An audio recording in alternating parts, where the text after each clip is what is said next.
If there was ever a doubt about how Donald Trump would respond to the news that Robert Mueller, the special counsel, had impaneled a grand jury in Washington, D.C., to assist with his Russia's investigation, Trump dispelled it in characteristic fashion during a campaign-style rally in Huntington, West Virginia, on Thursday night. "Have you seen any Russians in West Virginia or Ohio or Pennsylvania?" he mockingly asked the large and enthusiastic crowd.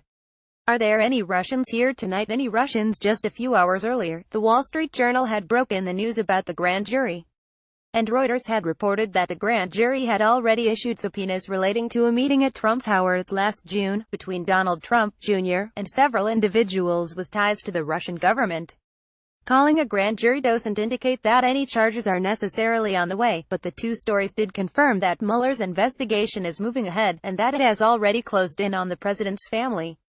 The other attendees at the Trump Tower meeting included Jared Kushner, Trump's son-in-law, and Paul Manafort, his former campaign manager. At his rally, Trump didn't refer explicitly to the grand jury, but he made more clear than ever what his strategy will be for responding to the ongoing investigation, rubbishing it, attacking his Democratic tormentors, and seeking to rally his base of white working-class and middle-class voters.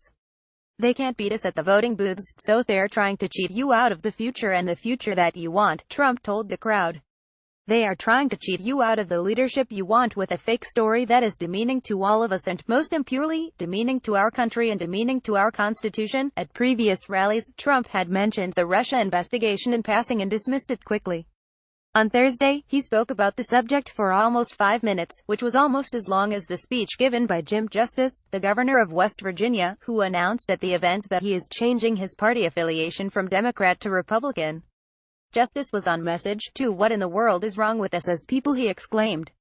"Have we not heard enough about the Russians? The reason why Democrats only talk about the totally mod-up Russia story is because they have no message, no agenda, and no vision," Trump said, about 15 minutes into his 40-minute address, which otherwise ranged over his familiar themes of economic protectionism, law and order, nationalism, and self-praise.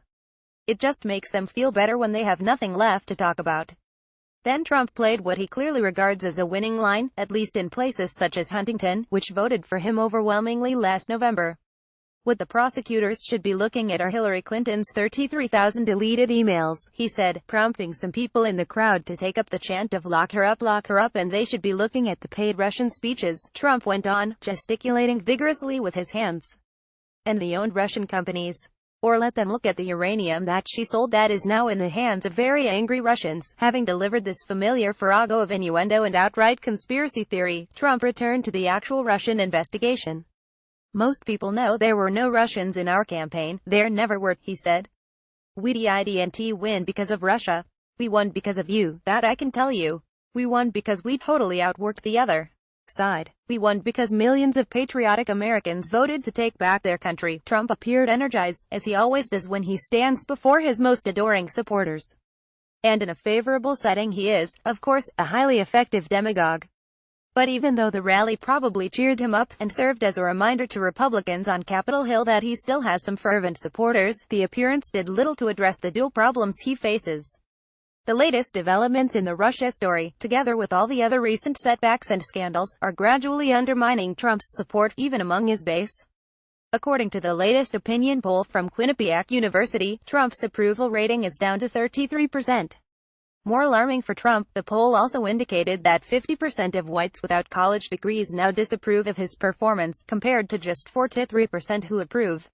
In all the previous Quinnipiac surveys, Trump's net approval rating in this demographic had been positive. To be sure, Trump can still assemble big, enthusiastic crowds in places like West Virginia, Kentucky, and Ohio. But it is hard to see what he can do to stop the drip from the Russia story. We know from his recent criticisms of Jeff Sessions, the Attorney General, that the president would love someone to rid him of Mueller and his investigation, but for now, at least, it looks as though Sessions' job is safe. Even without involving Sessions, Trump could conceivably follow Richard Nixon's example and take the initiative himself to fire the special counsel. But he'd need to find someone at the Justice Department willing to issue the order, and to engage in such a course of action now, when everybody knows a grand jury has been impaneled, would create a huge political storm, perhaps even a fatal one for his presidency. If Mueller stays in his job, the conclusion of his investigation could still be a long way off. The special counsel is still adding to his staff and, at least in some areas of his investigation, ramping up the process of gathering information. Impaneling a grand jury is a way for prosecutors to get subpoenas issued. Earlier this week, Greg Andres, a veteran criminal prosecutor who headed the Justice Department's fraud division from 2010 to 2012, left a lucrative job in private practice and became the 16th lawyer on Mueller's team. It's an indication that the investigation is going to extend well into 2018, Robert Ray, who succeeded Kenneth Starr as the independent counsel during the Whitewater investigation, told Reuters. Whether it extends beyond 2018 is an open question. At one point in his speech on Thursday, Trump seemed to acknowledge that Mueller and he are both in this is for the long haul.